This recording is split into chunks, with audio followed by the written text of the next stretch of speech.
नमस्कार दोस्तों, कलयुग के चमत्कार संतों की वाणी में आप सबका स्वागत है। दोस्तों, हमारी वीडियो को आपका बहुत ही प्यार मिल रहा है, इसलिए आप सबका शुक्रिया। आज हम जानेंगे चैत्र मास के प्रदोष व्रत के बारे में कि ये 19 मार्च को रखा जाएगा या 20 मार्च को। भगवान शिव और माता पार्वती को समर्पित हिंदू व्रत में से एक चैत्र प्रदोष व्रत का विशेष महत्व है। हिंदू पंचांग के अनुसार प्रत्येक माह कृष्ण पक्ष और शुक्ल पक्ष की त्रयोदशी तिथि को प्रदोष व्रत रखा जाता है।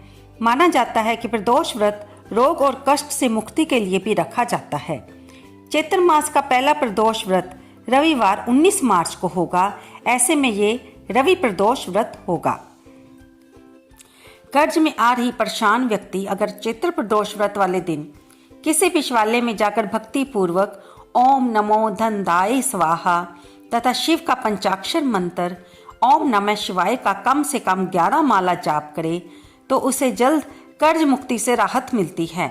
वहीं किसी जातक का पति पत्नी का संबंध लंबे समय से खराब चल रहा हो तो इस दिन शिवलिंग पर एक मुट्ठी मिश्री अर्पित करें। इसके बाद ओम नमः शिवाय का जाप करते हुए गंगा जल चढ़ाएं तो इससे वैवाहिक जीवन में तनाव खत्म होगा। पंचांग के अनुसार चैत्र मास के कृष्ण पक्ष की त्रयोदशी तिथि 19 मार्च को सुबह 8:07 से शुरू होगी। ये तिथि अगले दिन 20 मार्च को सुबह करीब 4:55 पर समाप्त होगी।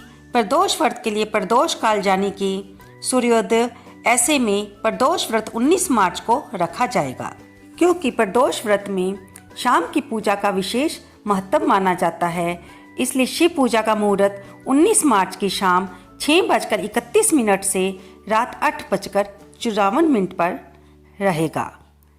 इस दिन प्रातःकाल ब्रह्म मुहूर्त में उठकर स्नान करने के बाद नए वस्त्र धारण करें। भगवान शिव के साथ माता पार्वती पूजा पूरी भक्ति और श्रद्धा के साथ करें। भगवान भोलेनाथ जल्द प्रसन्न होंगे।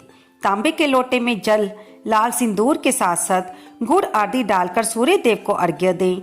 साथ में सूर्य देव का मंत्र का जाप करें। इस दिन भगवान शिव का जल अभिषेक करके उनकी पूजा अर्चना करें।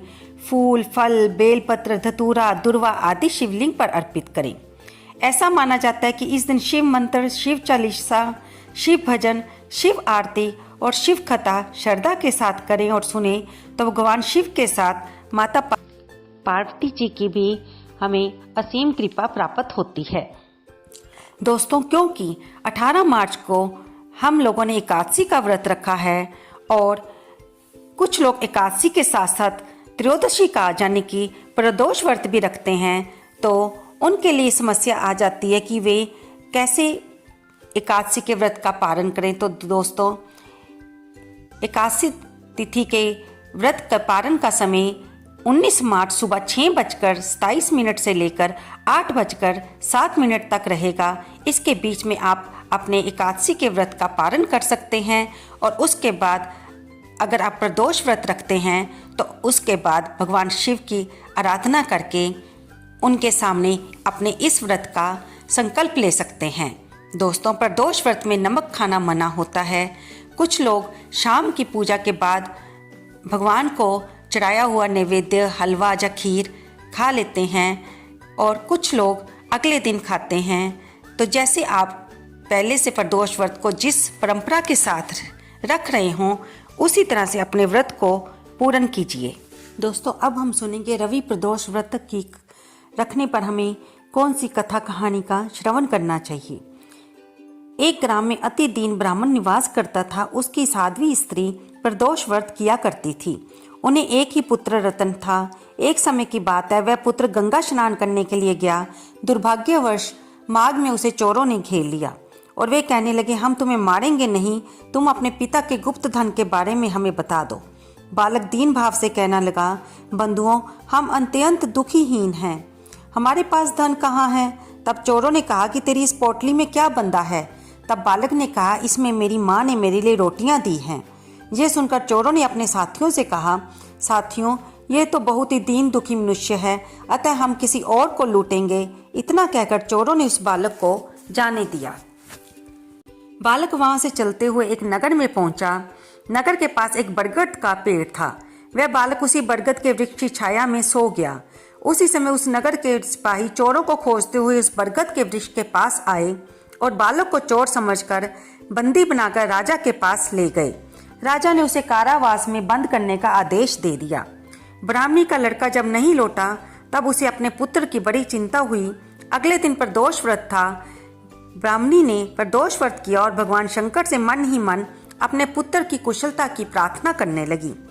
भगवान शंकर ने उस ब्राह्मणी की प्रार्थना स्वीकार कर ली।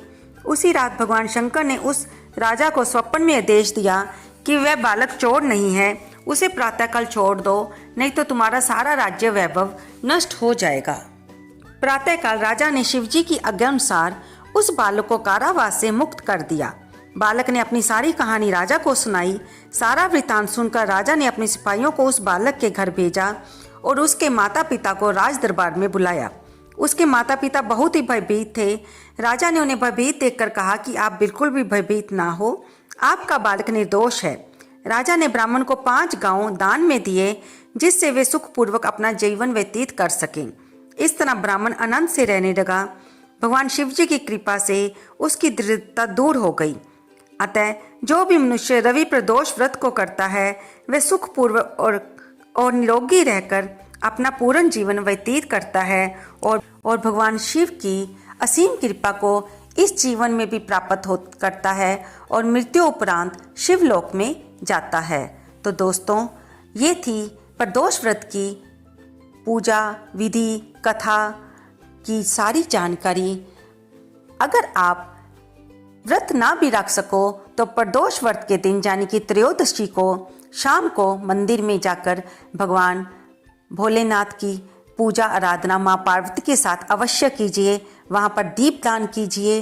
भगवान शिवलिंग पर आप जाकर बेलपत्री, धतूरा, भांग और नैवेद्य चढ़ाइए। इससे भी आपके जीवन में आने वाले अनेक कष्टों से आपको छुटकारा मिलेगा और भगवान शिव की और माँ पार्वती का आशीर्वाद मिलेगा। आपको ये कथा, ये चर्चा कैसी लगी? कृपया इसे लाइक करें, शेयर करें और कमेंट बॉक्स में जय भोलेनाथ लिखना तो बिल्कुल भी ना भूलें। धन्यवाद दोस्तों।